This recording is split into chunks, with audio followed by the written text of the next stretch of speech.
Alrighty, yo, what is going on, everybody? It's your boy, Mr. DDG94, here back with another reaction video. And do it, how the Wayans changed comedy forever, hey man. Let's be for real. The Wayans are cultural icons. Let's be for real. Let's just get it out the way right now. Cultural icons.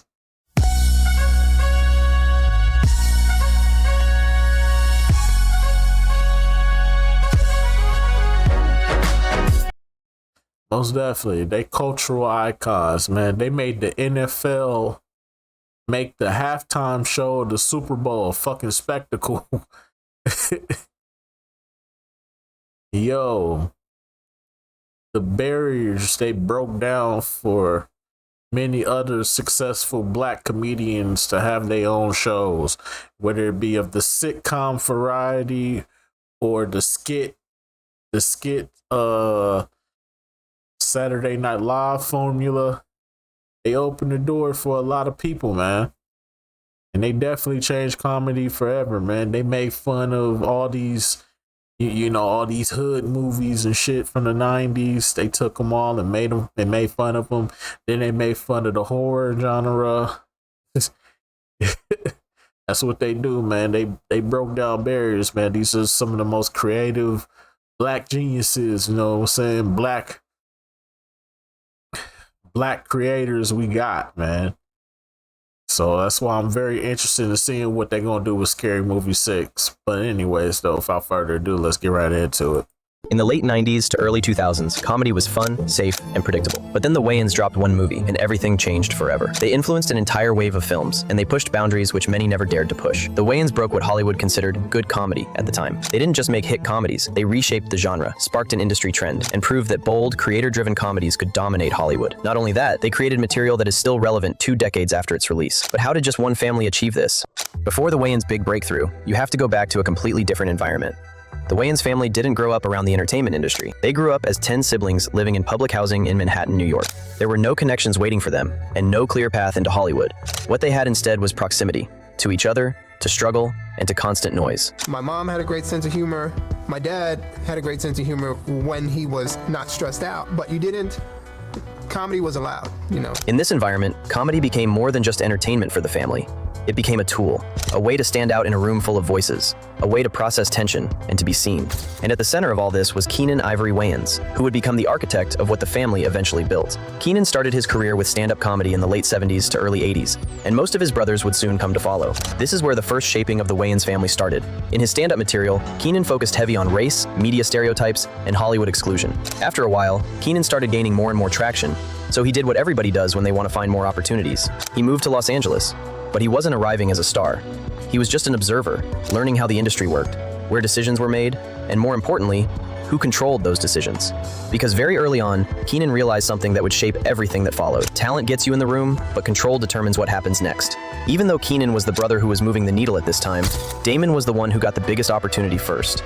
In 1985, Damon made an appearance on Saturday Night Live as a feature player, appearing in multiple episodes. A role on SNL meant a big step forward in their process, but just soon after, everything came crashing down when Damon got fired. He had purposely went off script on a sketch, playing a character flamboyant rather than the writer had wrote the character. We got 3 people that saw you kill that undercover cop. SNL didn't like that he played by his own rules, but the rest of the comedy world liked and respected it. So even though he got fired, the Wayans' reputation grew positively in the world of comedy, but they still had progress to make. Keenen had made some very vital connections in the industry as the first big needle mover in the family. When he first came to Los Angeles, he had befriended Robert Townsend, who was on the same path as himself. This relationship would lead to the family's next big step. At this time, both the guys were broke, rejected by the industry, and trying to create opportunities instead of waiting for them. The first opportunity they created together came in 1987 with the movie Hollywood Shuffle, a comedy movie created together by Robert and Keenen. They didn't have the backing of major studios or producers, so Robert Townsend basically funded almost the entire movie by himself, with small support by Keenen. The movie was a sketch-style satire about black actors in Hollywood. The movie became like a benchmark for the first proper piece of media that was the Wayans family format. Bobby, Donald, Tiny, it's been a long time. Yeah, 10 years? Man, we've been watching you on TV and the movies. And this was the moment where everything changed. The movie didn't give the family world-level money or fame, but it did give them a next step. After Hollywood Shuffle, the Wayans had to look at what worked and what didn't. which is soon where their big break would get created. But before that, Keenan created yet another movie called I'm Gonna Get You, Sucka. He directed, wrote, and starred in the movie. Wouldn't it be funny to make a parody of black exploitation movies? And he actually said, I'm gonna get you, sucker. This movie ended up more defined and was more properly made, but there was still something that was missing. Keenan had now proved that his format worked, and he now had successfully created 2 movies. This attracted more and more opportunities, and networks would actually now want to give Keenan and his family a chance. It was obvious that Keenan was sitting on something.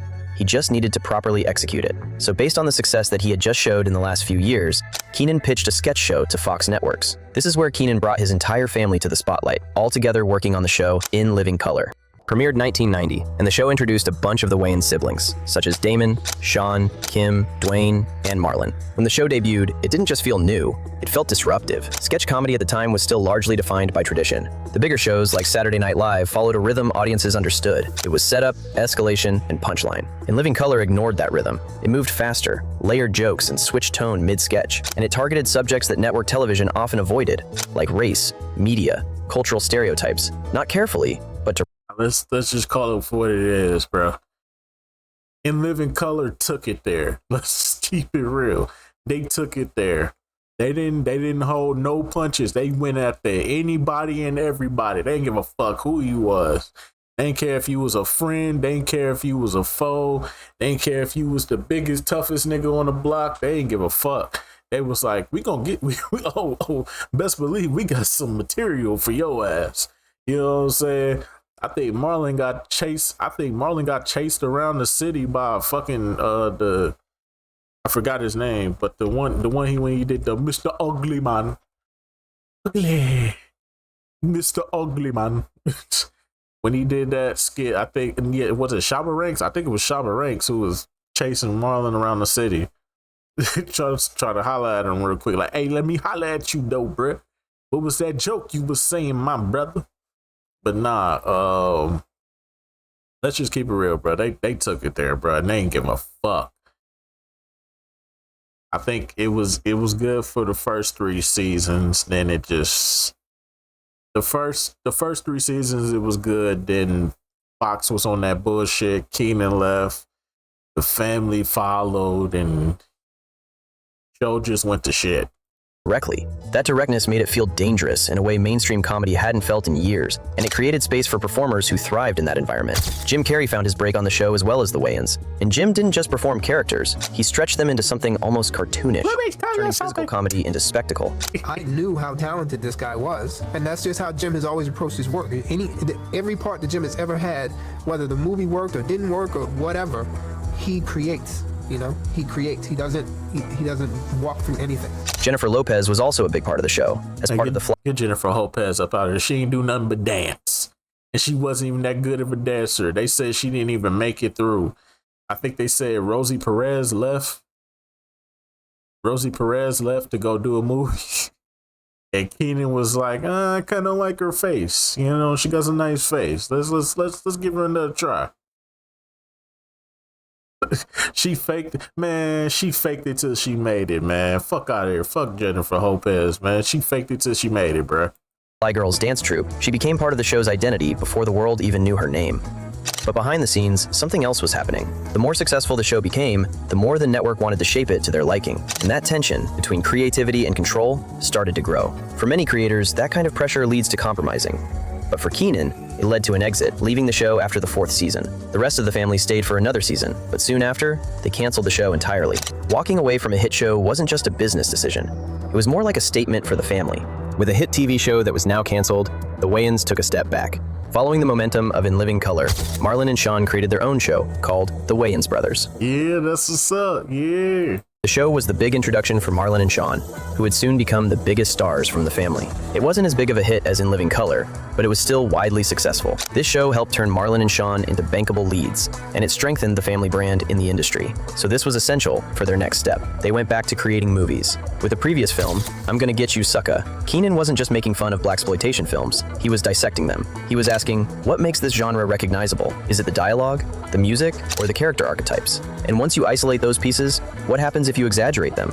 That process became more refined with "Don't be a menace to South Central while drinking your juice in the hood." By this point, the approach had evolved. They started focusing on creating a parody. There had been a few notable parody movies before, like The Naked Gun, Spaceballs, and Airplane. This is where Sean and Marlon Wayans found their format of parody movies. The few parodies that came before had done well. Most were both funny and successful at the time. So what could go wrong? They continued their ongoing theme of focusing on sensitive subjects, like The Family had done before.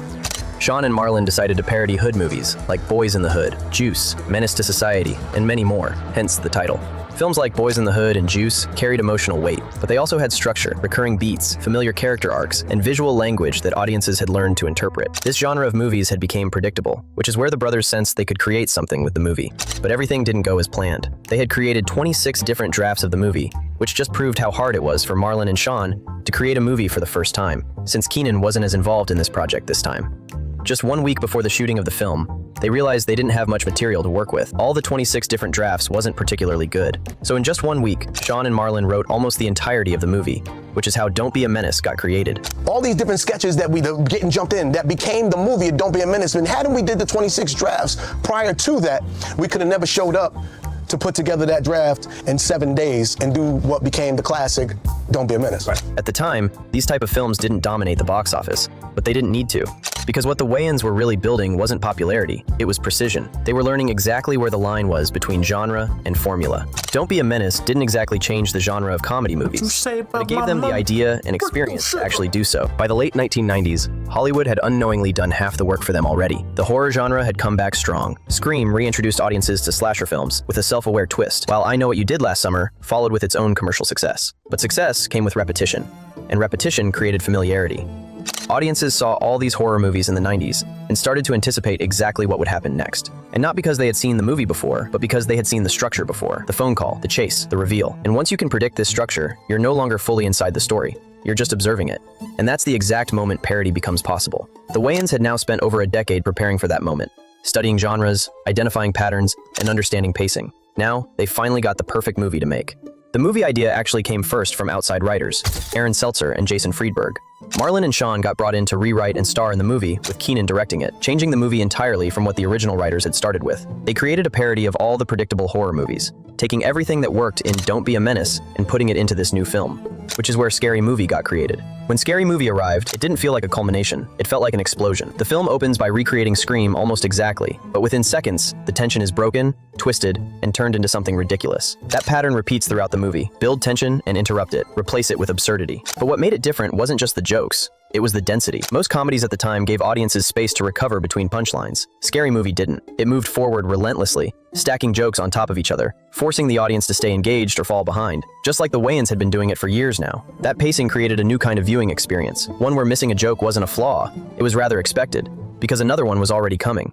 Behind the scenes, that energy wasn't entirely controlled. The film was produced quickly, with constant rewrites and improvisation. Actors were encouraged to push scenes further, to test how far they could go before something stopped being funny, and sometimes, that line moved. That unpredictability became part of the film's identity, because what Scary Movie created wasn't just a successful parody, it was a new rhythm for comedy. Scary Movie blew up like nothing the Wayans could ever have imagined, with a budget of just around $19 million, and making over $275 million worldwide from the box office. To call it a hit would almost be an understatement. The formula seemed simple: low cost, high return, culturally relevant references, and most importantly, speed. The sequel, Scary Movie 2, proved the success wasn't just a one-time event. The Wayans applied what worked in the first movie and succeeded once again. It wasn't like the first movie, but still a successful hit. But it was in the production of Scary Movie 2 where the brothers started seeing the downfall. The sequel got extremely rushed after the big success of the first film. The studio wanted to take advantage of the momentum from the first film. They got compressed writing time, a tight shooting schedule, which resulted in less development compared to the first film. All this resulted in a weaker film than the first. The Wayans have said that all this was a creative limitation that ruined their process, and there was nothing they could do about it. But either way, I don't think it was a week. I think 2 is just as good as the first one. I think 2 is just as good as the first one. I think as a collective, we all are in agreement that 1 and 2 is up there. 3 is okay. And then the rest of the franchise, throw that shit in the trash.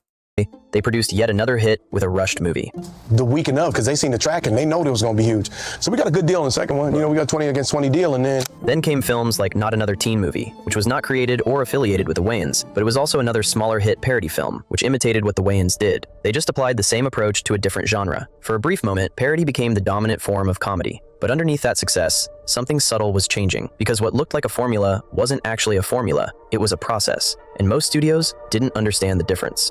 Eventually, all this success had a bad turning point. After Scary Movie 2, the Wayans stepped away from the franchise due to creative conflicts with producer Harvey Weinstein, and the studio made it clear that their control was slipping. And without the control, the system they built couldn't function the same way. It was the In Living Color situation all over again. that was a franchise that, and then they stole the idea for the third one. Right. We as gentlemen, we walked away from the third one because it's like, well, first of all, they took it from us. The producers wanted the control, and they wanted to maximize the profits. Even though creatively, the Wayans controlled almost everything. They were the writers, directors, and acted in the roles. But unfortunately, they didn't have ownership level control. That is where the clash with Harvey Weinstein came in play. Keenan pitched the idea for a Scary Movie 3 and wanted another deal with Weinstein's Miramax, but the Wayans didn't think the deal they were offered was good enough, so they asked for more. But Miramax declined. The Wayans were stuck negotiating, trying to get a solid offer for their movie, until they eventually were fired. You can't just put anybody on to, well, they're going to just do it. You can't do what we do. You can do a version.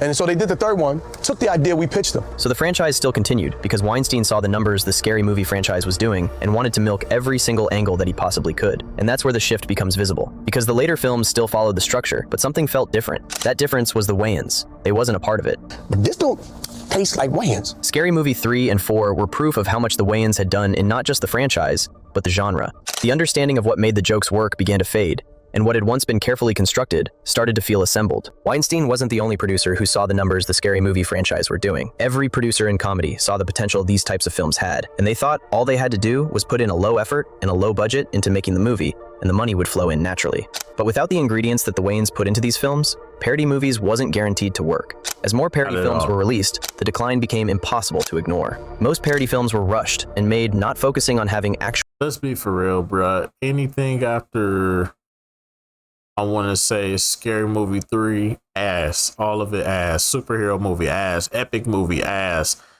Trying to think. What was the other one? The one where they parodied 300 Spartans, ass. Everything after Scary Movie 3 was ass, bruh. Good comedy ingrained in the movies. The pacing remained fast, but without purpose, and the references remained, but without the same context. It was an easy concept to adapt, because all they needed to do was copy the movie they parodied and make fun of it. But it wasn't that simple. The jokes didn't build up to comedy, they just pointed to it. The more parody movies they released, the more they felt flat and looked like quick money grabs. Films like Date Movie, Epic Movie, and others pushed the formula to its limit, stripping away the underlying structure that had made the original films effective. And audiences responded, at first with curiosity, then with hesitation, and eventually with disinterest. The genre got oversaturated quickly with cheap copies. What once felt unpredictable now felt repetitive, and the genre that had risen so quickly collapsed just as fast. At first, most parodies did see financial success, but as the movies got oversaturated, the profits quickly started declining more and more. From the outside, it looked like the Wayans had lost something, but in reality, they had stepped away from something they no longer controlled. They still had their comedic skill and desire to create movies, which is where yet another hit gets created. In 2004, the Wayans created White Chicks. Once again starring Marlon and Sean, with Keenan as the director, White Chicks was a display of the Wayans' specific and unique comedic skill. Although this time, they stayed away from creating a full-on parody movie, as they now saw how saturated the space was getting, and focused more on making a satirical movie. But this time, they learned from their mistakes, and made sure they had control, and got offered a good deal. At the time, the movie became a very big hit. Not as huge as Scary Movie or other comedies released in this era, but the movie grew into a huge cultural phenomenon over time. The reason as to why it became better with time was due to how it first was received when it first came out. The movie was weird and almost too exaggerated. The movie mostly received bad reviews at first, but it still became a cult classic because there was no denying in how iconic the movie actually was. This shit was a fucking classic. What they talk about? This shit was a fucking classic. White Chicks is a classic, bruh. Sadly, we already watched this on stream, though. Who knows? We might watch it again one day. But White Chicks was a fucking classic, bro. Come on, bro. And I need you. And I miss you. And now I wonder if I could fall into the sky. Do you think time would pass me by. Cause you know I walk 1,000 miles if I can just say you. Tonight, who I smoke nuts. The brothers still focused on what they had become famous for in the first place, but instead of focusing on black people, this time they focused on wealth culture, beauty standards, and social privilege. They had a screening over at Saks Fifth Avenue in the security office. A kleptomaniac. Negro, Critics thought it was please. controversial, as they went too much into race and cultural stereotypes, but the general audience thought it was a funny satire of privilege and social performance. This was also the movie where Terry Crews delivered one of his biggest and most iconic roles of all time, and stole the entire movie in just one scene. How did you know? I love this song. White Chicks is filled with iconic moments like this, which is also why the rewatch value of the movie is so high and still relevant to this day. White Chicks wasn't just another comedy, it was proof they could still create something unforgettable on their own terms, even if critics didn't get it. The Wayans had cemented their style in comedy and made a huge impact in the industry. But after White Chicks, the family didn't make that much noise as they had. Marlon was the only one who really stayed relevant in Hollywood, with stand-up specials and frequent roles in more serious movies. Damon as well stayed frequent acting in smaller projects.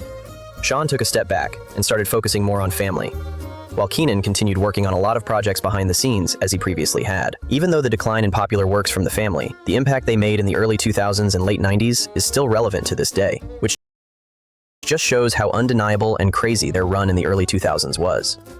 Alrighty, man. That's just gonna about do it for this one, most definitely, man. Shout out to the Wayans, man.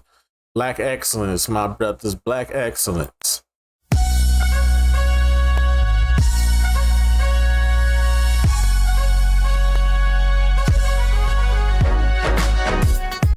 That's black excellence right there. But anyway, so that's just gonna about do it for this one. I'll see y'all in the next video. Till then, deuces.